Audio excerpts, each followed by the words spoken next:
Guys, we're going to have a great episode today. Before we get into that, I want to thank you guys, the listeners, for all the support that you get. I want to remind you that you can reach out to me on Instagram. If you don't follow it at JScottOutdoors. Feel free to send me a DM. I love corresponding with you guys about your hunts and any questions that you might have. We're going to have a great episode. I also want to thank the sponsors of this podcast. I want to thank GoHunt.com. Cody Nelson, my friend of 20 plus years. He's the glassing guru, the optics authority. He's the optics manager over there at GoHunt.com at the gear shop. You can reach out directly for info or for sales at 702-847-8747. You can also email him at optics@gohunt.com.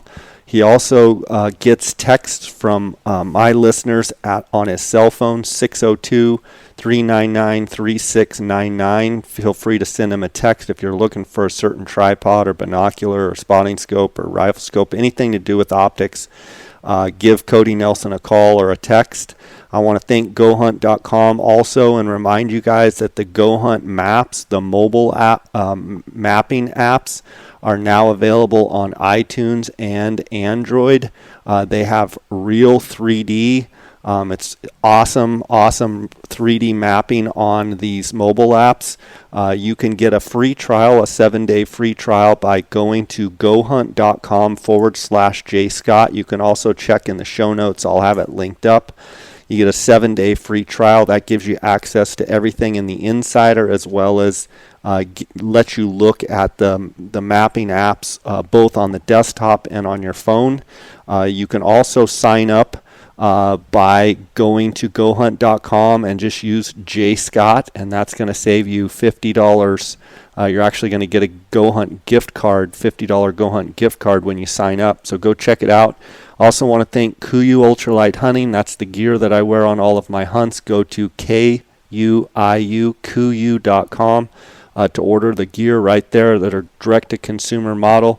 So that's the only place you can get the gear, as well as phonescope.com. Use the JScott21 promo code, and you're going to get a 10% discount. Guys, let's get right to this episode. And again, thanks for listening. Guys, welcome to the J. Scott Outdoors podcast. I've got Ben Brochu of Shadow Valley Outfitters on the line. Ben, how are you?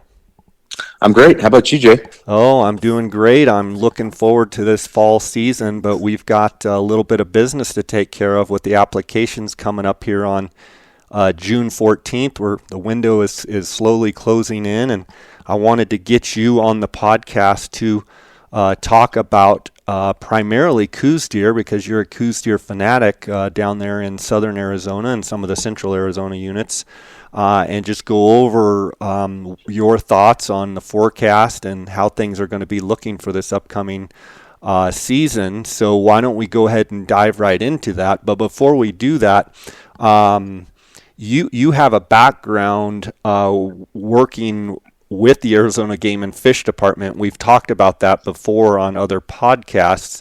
Now you've transitioned. I believe you're a fireman, right? That's correct, yeah. With Tucson Fire. Yep, and also obviously a full-time guide. But how has having worked with the department kind of helped you as far as being an outfitter and being able to understand, how the department works and how they do some of their tags and their surveys? You've been on a bunch of surveys and all that kind of stuff as well. Yeah, no. Thanks for having me on. It's been great. I mean, it's having, I've got my degree in wildlife ecology from the U of A, the better school in the state. And, that's debatable. Every year we have to roll around in the dirt about it. Yeah.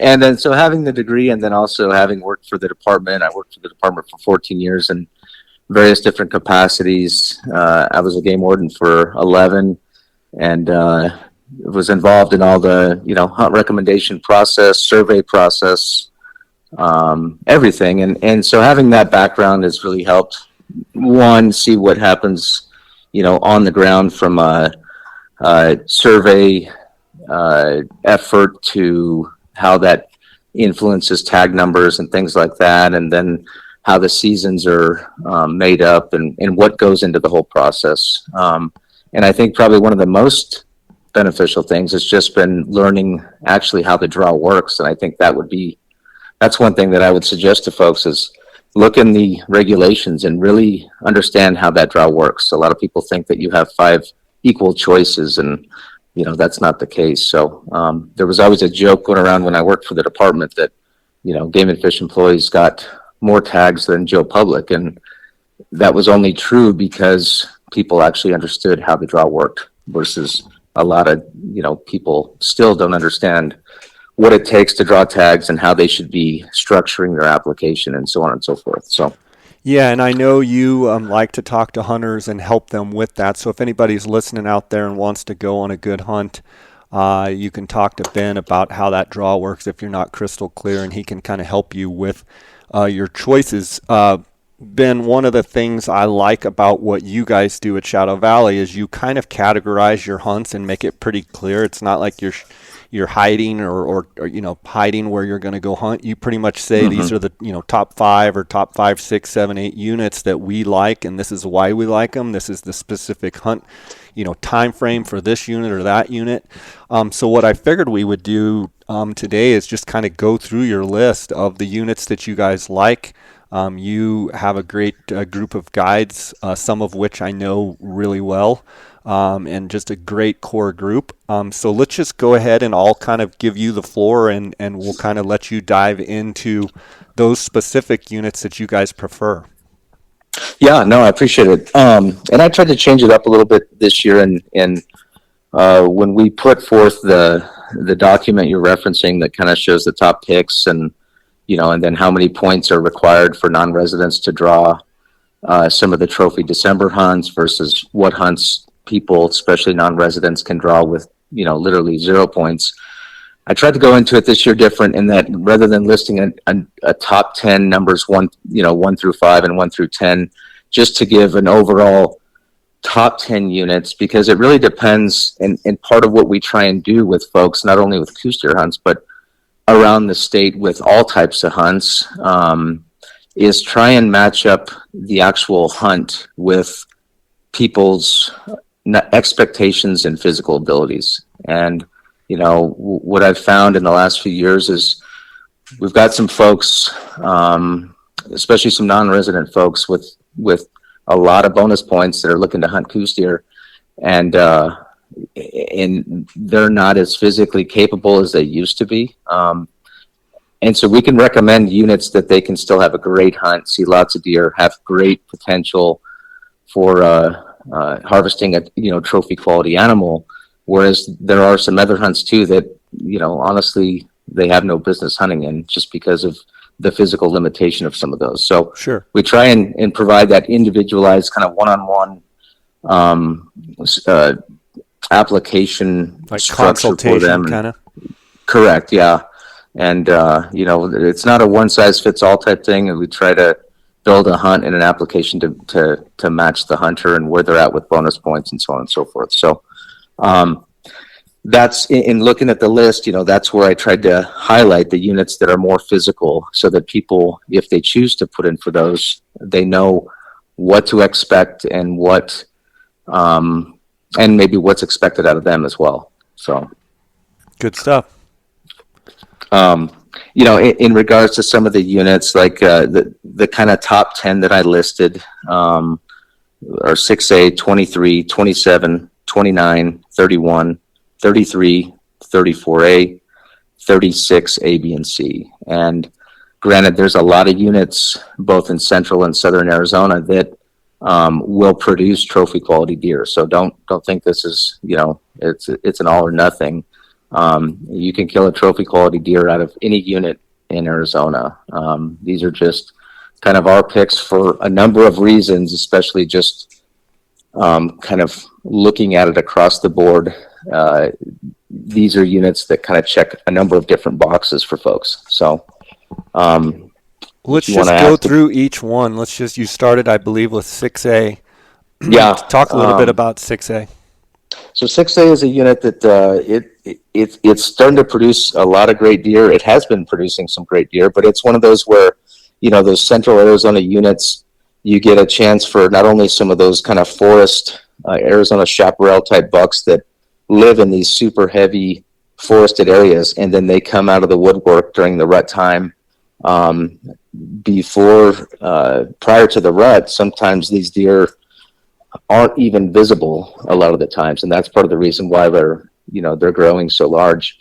6A's got a mix of both easier to hunt and harder to hunt type country, some big canyons and such, and also some more open type terrain. So very pockety though, wouldn't you agree that 6A is one of those units that you could go a long ways and not see it, and then all of a sudden you've got a pocket, yep.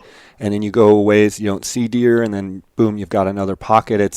It's not something that, where southern Arizona, you pretty much can go anywhere in the units and see whitetail. And yep. in 6A, it's real pockety. It's a big unit, but that lends itself to producing some big bucks because of it being pockety, correct? Absolutely, yeah. And the same thing, 6A, they've got a late hunt in 6B and 8 also, and very, very pockety. You could go days without seeing a deer sometimes, but you have potential for finding a giant too sometimes. So, and part of that, we've tried to, Pat and Bob and I, in running the company, we've tried to bring folks on and diversify so that we've got good people that cover all these different units and specialize in those units.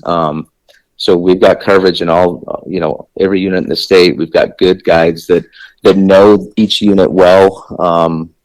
And we try and match those hunters with those guides in those units. We'll never put a hunter with a guide who doesn't know that unit whatsoever. So sure. I think the next unit you mentioned was 23.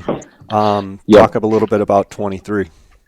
Yeah, 23 is one of those similar to 6A. You've got some parts that you can have deer very, very pockety, and then some of the southern country that it's more open and you can see more deer. 23 has always produced some giant trophy quality deer, but that's a unit, generally speaking, that is more physical, and that you may go a long time without seeing deer, or the number of deer you're going to see are generally lower than like a southern Arizona unit. And again, 23 generally, a lot of these forested areas that these big bucks can get some age and growth, during the rut, they come out of the woodwork and are more visible, and that's where hunters have the opportunity. So know that we had a hunter last year that had no idea that he was going to be getting into kind of snow and things. We hunted the last week of December, and of course last year in Arizona, during that week, which is the best time to hunt for late season, we had like 4 storms roll through all back to back. So it was really tough hunting conditions. Were the deer rutting that last week, or just starting? They were a little bit. They were just starting up in that country. So and there's a lot of deer that didn't get killed during that late December hunt because of the weather. And I would say that's true for all units in the state. People that waited to hunt that last week, and the deer were just starting to rut a little bit, but because of the weather, a lot of folks threw in the towel. So sure. I think the next unit you mentioned there is 27, and it looks like 27 and 28 are combined. That's correct, and that's another unit that, again, big country, tremendous trophy potential, but expect for that to be a very physical hunt.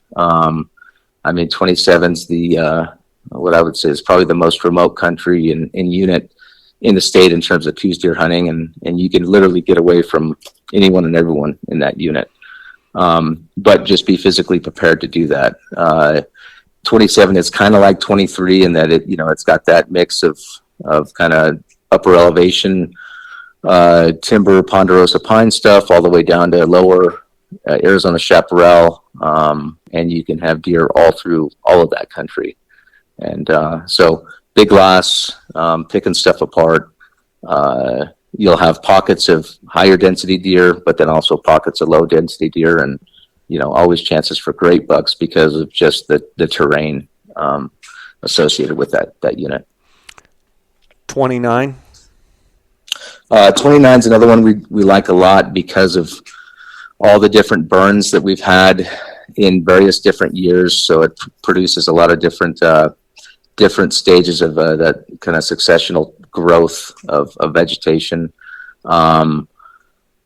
It's another unit that is physical. There are some not as physical parts of 29, but generally speaking, our preferred style in 29 is kind of a backpack style hunt or something like that, where we're doing a more physical type hunt, glassing a lot, and it a lot of the horseshoe 1 and 2 fires that we've seen over the last few years, and some of the fires since those have produced a really good different levels of vegetation that are going to grow deer for years to come. And then last year our monsoon season was tremendous, so all of southern Arizona, it's looking great right now. The forecast is great again.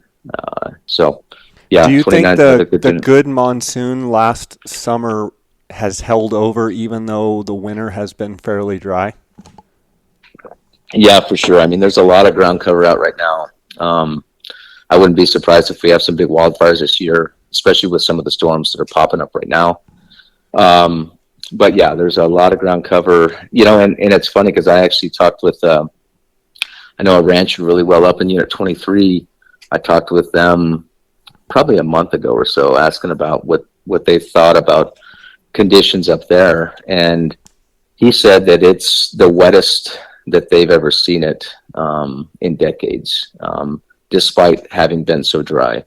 Really? And I think it's because of just the wet summer we had last year, and then the series of storms that we had the last week of December, early January, and then little shots of rain since then in the spring.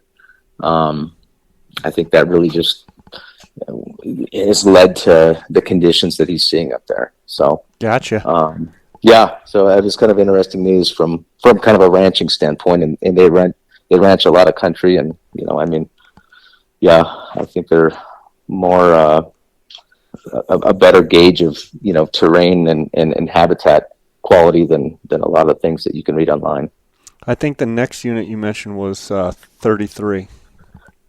Yeah, the next one was 31. Okay, the grams. But yeah, 31, the grams, again, just like 29, very physical hunt, vertical hunt. It's had a lot of different fires at different stages. Again, very similar to 29, and that tremendous trophy potential, but expect a very physical hunt. So, if you're an older person with limited mobility, I would steer clear of some of these physical type units, and we could turn you on to some more doable units that have equal trophy potential. So, but yeah, 31, again, that's been producing some great deer and will continue to do so as well. So now I don't remember you mentioning 32. I think we jumped right to 33. Are you kind of shied off on 32 just because of genetics or what? 32 is one of those, it's a strange unit in that it does produce some great deer from time to time. And there are some pockets of great deer, but even having done a lot of different deer surveys, helicopter surveys, and things like that, it's always been a unit, especially with discussion within the game and fish department personnel, was why aren't there more deer? And what's the reason for that? Whether it's a habitat issue with it being, a lack of water, or predation issue with lions, or what it is. It's just one of those units that you don't see the deer numbers that you would expect to see with the habitat that generally looks really, really good. So, there's some great pockets of deer in 32. You can kill a great deer, but from our standpoint, I wouldn't list it as one of the top 10 type units. Okay, 33. 33. So 33 is one of the units that over the last couple of years, they've severely cut tags. A couple of years ago, we had the Bighorn Fire, which burned essentially the entire Santa Catalina mountain range. And a lot of that fire, with the exception of country within the CDO basin, was actually a fairly cool fire. It did a lot of good for that mountain range. What really hurt deer in 33 was the lack of monsoon moisture right during and after the fire, and then what we saw was a die off in anywhere from December through March or so following the fire after the rut when forage quality was so low. And I think from my observations and others, and I think they lost close to a third of the herd there. Of deer? Of deer, yeah. Really? Yeah, there were a lot of deer lost. A lot of folks finding dead deer, non-predation type things, and I had a hunter that killed a deer right toward the latter part of January, and when we caped him out, I mean, zero fat, just they're eating anything and everything just to stay alive. And I think that post rut, where all the animals are super stressed from the intense rut cycle and stuff like that, I think a lot of them, there wasn't the forage quality to sustain them. So, and the department reduced tags that year, and then they did again this year, again slightly. So deer numbers overall are down, but this is a unit that's going to rebound pretty quick. I would guess in the next 2 to 3 years, we're going to see a lot of deer, and in 5 years, gobs of deer, kind of like what happened back in 02 and 03 when we had the bulk and aspen burns. So, but again, with the monsoon that we had last year, the deer that we were seeing, great antler growth and stuff like that. So, and lots of ground cover up there right now. Good. But this is another one of those units that expect a physical hunt, generally speaking, if you want to be successful. Okay, 34A. 34A, we like 34A a lot, and it's been producing a lot of great deer. You've got low elevation stuff that's kind of this rolly grassland to oak, Ocotillo country up to, super high elevation. So you can do a very physical hunt in 34A, or you can do a, not as physical type hunt. Great deer numbers. Again, the monsoon was great last year. So it's one of those top producers that, we can cater a hunt to match your physical ability in 34A and have great chances at a trophy quality deer. So. And then I think you jumped to 36 A, B, and C. Yeah, 36s. So 36A, generally a flatter type hunt, and 36A is one of our, I would say all these 36s, A, B, and C, if you have someone that has good numbers of bonus points, is not very physically capable, consider these 36 units, because there's areas that are flatter that we can take folks. They're going to see gobs of deer, which in our experience, even if you're not seeing some big deer, actually seeing deer sometimes is more enjoyable than, if we were to hunt up in, maybe some of that 6B country where it's very pockety, and you start to get, clients where, hey, I'm not even seeing any deer. I'm second guessing even hiring an outfitter for this type thing. So we just want folks to go into hunts knowing, what to expect and things like that. But 36A, yeah, great trophy potential. It's flat enough where you've got a lot of those deer that get out in the flats. They live, they survive, they get some age, and then once the rut kicks in, then they start moving around and become more visible. So, 36A is one of those units that we suggest for folks that, wants a great quality hunt and maybe isn't quite as physically capable as they used to be. So 36B. 36B, similar to 36A, it's got probably more, a little bit more variety in terms of lower elevation stuff and higher elevation stuff. You've got the super high country in the Tumacacres and Atascosas that you can get up really high, hunt some really steep country, and then you can hunt the rollers and stuff between, I-19 and the 3 Points Sassabee Road, and hunt the really low stuff. So again, lots of ocotillos, lots of potential for great deer. 36B, I think right now has the highest number of permits for Coues deer in the state, but there's also very high deer density too. So both 36A, B, and C, the border traffic is up over the last year or so. So don't be afraid to ask those questions in terms of border traffic and security and stuff like that. And sometimes we build a hunt to avoid those things too, and that's all explained when we actually talk with hunters. And if we're recommending a specific type of hunting style or something like that, oftentimes it's because of the border traffic. So 36C. And then 36C, 36C is one we like a lot as well. For me personally, I like not only the 36C borders Mexico on the south end, and then it borders the Tohono O'odham Indian Reservation on the west end. And the reservation really doesn't have over there a perfected wildlife management program like some of the other reservations do in the state.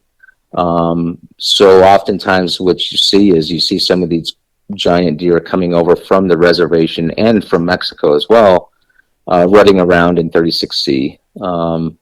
You've got a mix of super low elevation flat country to some really high physical type stuff as well. So the 36C has always had some great genetics, as all the 36s do. But you also have that just potential for deer coming over from those. You get that source sink kind of thing going on where you can have those deer that are essentially unhunted and have been able to age and grow well coming over from the reservation and Mexico. So it's one of those units that we can build a hunt no matter what anyone's physical capability is in 36C2. Okay, I want to touch on something that I think is important. In most of those southern Arizona units, you have basically a four season structure. You have a 4-date season structure. You have October 21st to the 27th, November 4th through the 10th, November 25th through December 4th, and then December 9th through the 31st. I was looking here, and it looks like I want to point out a couple things. The October hunt, the 21st through the 27th, this year the new moon is on the 25th. So actually that time period in October will be a dark moon. Yep. Tell me how, in your opinion, if the opposite was true and the 25th was a full moon, how much better do you think the new moon is, and how much different would it be if it was full moon? And do you think that it might line up perfect this year to make that October hunt pretty darn good? Yeah, I mean, there's certainly that moon phase certainly impacts deer activity and everything else. And generally when there's very little moon, deer are very active first light in the morning and then last light in the evening, bedding throughout the day, a brief feeding period midday. So it's, people go out kind of like hunters always do, first thing in the morning, they glass, generally find deer during those early morning, late evening kind of hours. When you have a full moon, deer are more active at night, and oftentimes those deer are still bedded early morning, and they don't become active until 9 or 10 o'clock, and they're more active a little bit off and on throughout the day, feeding early afternoon, and then sometimes bedded the last couple hours of daylight. What we find a lot of is people not staying out all day and hunting those hours during the full moon to try and capture deer. But generally speaking, you're going to see more deer activity during periods when there's no moon versus a full moon. So if you have a chance to choose a hunt when there's no moon or very little moon, I would certainly go that route versus a full moon. Okay, and I look at the next date, which is November 4th through the 10th. It's full on the 8th, so that would be hunting when the moon is bright. So you would just, as a guide, you would just change your tactics to not being discouraged at first light and last light, but really focus on that midday movement. When they're going to be up all night, they're going to be bedded at first light for the first couple hours. You just kind of change your tactic You are saying that yes, you'll see probably more deer in a new moon phase, but as a guide, it doesn't bother you as much because you just understand what those deer are going to be doing. And so you're in a full moon phase like that November 4th through the 10th, you're going to focus more midday and catch those bucks up, feeding and standing on their feet during the day, right? Yeah, that's correct. I mean, we would change our styles a little bit and just reaffirm people, the clients and stuff, that during those full moon periods, not to get discouraged the first hour or two of light, and just keep glassing and stay focused. And because, deer have to feed, all the animals have to feed. They're just going to change up their patterns and their behaviors a bit because of how active they are at night. But they do feed during the day. They might not be as active during the day, but looking in those little pockets where deer typically hide out and prefer, and that's one of those things with having that knowledge and experience of where to look and how to pick it apart is very helpful. Yeah, I mean, we're going to hunt with every hunt, whatever people draw, and go from there. But there's different ways that we hunt things and different styles and glassing styles we use and so on and so forth. So Sure. I look at that third hunt date, November 25th through December 4th. It's a new moon on the 23rd, so those look like pretty good dates. And then if you take the final hunt, December 9th through the 31st, it's full on the 9th. So anyone that draws that late tag, just kind of expect probably the first weekend to be a little bit slower. But then as that hunt goes on, it should get better and better with that moon phase. With the moon being full on January 6th. So you're going to get some good dark days. The last 10 days of that hunt are going to be pretty darn good on that late December hunt. yeah, for sure. And we always, folks that draw the December hunts, the best time to hunt is going to be that last week of the year, when deer have the best chance of being in the rut. If you can't hunt that last week, then hunt the week immediately before Christmas if possible. And yeah, exactly what you said, that those line up perfectly with the moon phase. And for folks that, I mean, there's a lot of different resources to look at moon phases.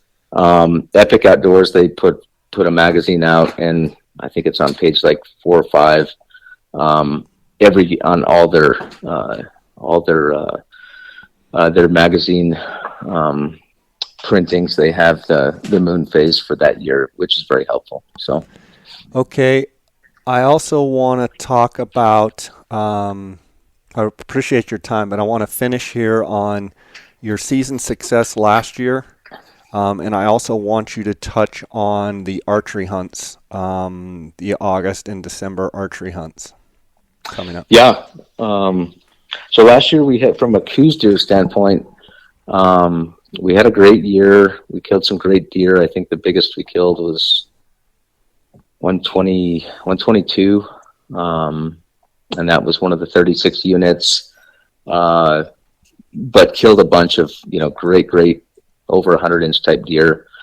The biggest mule deer we killed last year, actually, believe it or not, was in southern Arizona, and that's again that super wet monsoon that we had last year did tremendous things for that kind of central and southern Arizona deer populations, with antler growth and so on and so forth. So yeah, even if you're a mule deer hunter, I wouldn't overlook, depending on how many points you have, I wouldn't overlook some of those southern Arizona mule deer units as possibilities. And then in going into, let's say you're in that position where you're trying to build bonus points, but you're considering archery over the counter type hunts. Arizona changed a lot of things this year, where they're having, kind of like we do with our bear hunts, a threshold based harvest limit for each unit. So some units, they're going to open back in August and September. Some units won't open until December. If you're interested in hunting archery deer OTC, I would talk with someone and just understand how that's going to work. Know which weeks that you're guaranteed to hunt, and which could be a little bit uncertain, I guess. The January hunting opportunity in Arizona, there's a lot of uncertainty because that's the last week, or the last season rather, of that whole harvest threshold based system. So if you get a unit that, let's say, has a 30 deer mule deer harvest, and they meet that by December, January hunting in that unit is going to be closed. So as we field phone calls from folks and things like that, we just explain things, and we may be moving camps, and there's going to be maybe some uncertainty in January where we set up our camp location because of those units and so on and so forth. Generally speaking, I think a lot of the harvest thresholds kind of coincide with historical harvest in those units. So I don't know how many of these units may close, but the unknown part of it is how much demand it's going to create, on the especially other units, right? Yeah, yep. And from residents going out, now you're going to have potentially residents going out, and if they don't draw a deer tag, going out and hunting archery deer in December, and looking for maybe a meat buck or something like that. So a lot of unknown this year. But I mean, that OTC hunt in Arizona, especially in December and January, I mean, that's a tremendous opportunity, especially for Coues deer, in the rut. And I don't think Coues deer is really going to be impacted a whole lot with the threshold-based harvests in most units. But yeah, a lot of exciting opportunities, but some unknown with OTC stuff too. Ben, I want to thank you for coming on and spending your time with us. I want to give you a chance to let the listeners know how to reach out to you, get any last-minute advice on units and what have you. So why don't you do that now, and just thanks for coming on. Yeah, thanks. I really appreciate it, Jay. And again, my name is Ben Brochu, co-owner of Shadow Valley Outfitters with Pat McCarty and Bob Dykeman. If you're interested in any type of guided hunt or just chatting with one of us about hunting opportunities in Arizona, we do all species from the strip, Kaibab, all the way down to Coues deer in southern Arizona, everything in between. We've got our website. We've got social media sites that you can check out. All of our contact information is readily available on all those sites. Give us a call if you want to chat. And if you're a Coues deer hunter, I would say, or interested in hunting Coues deer, you can draw tags with very few bonus points, and quality tags, and have great chances at harvesting trophy quality animals. So it's one of those things that you can hunt almost as often as you want from a non-resident standpoint. So give us a holler anytime. Again, from an outlook this year, we expect some really good things. The outlook for the monsoon is great. As of right now, we'll see what actually happens with that. But again, thanks, Jay, and we appreciate it, and hopefully we have a great year. Right on, buddy. God bless. Take care, okay? Thank you, Jay. Appreciate it. All right.